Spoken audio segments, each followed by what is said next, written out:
ભાજપમાં પડ્યું ભંગાણ, કેમ કે હમણાં આપણા વડાપ્રધાન શ્રી 17 સપ્ટેમ્બરે 75 વર્ષના થવાના છે. તેના અનુસંધાને નીતિન ગડકરીજીને વડાપ્રધાન બનવું છે. તેઓ આરએસએસના માણસ છે. આરએસએસ તરફથી પણ તેમને લીલી ઝંડી આપવામાં આવી છે. યોગીજી નહીં હો, નીતિન ગડકરીજી, તેમને વડાપ્રધાન બનવું છે અને તેઓ આ માટે ગતિવિધિ ચાલુ કરી રહ્યા છે.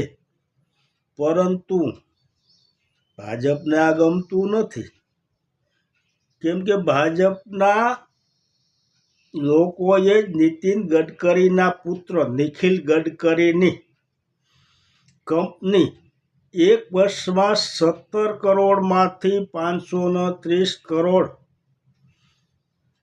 થઈ.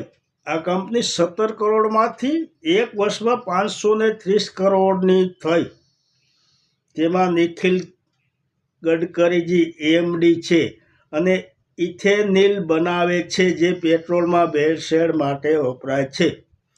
આવો ભાંડો ભાજપના નેતાઓએ જ ફોડ્યો, કેમ કે તેમને નીતિન ગડકરીજીને વડાપ્રધાન બનવા દેવું નથી.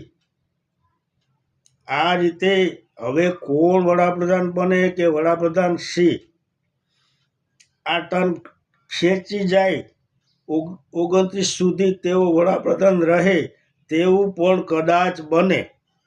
હવે શું થાય તે આપણે જોવું રહ્યું. જય માતાજી.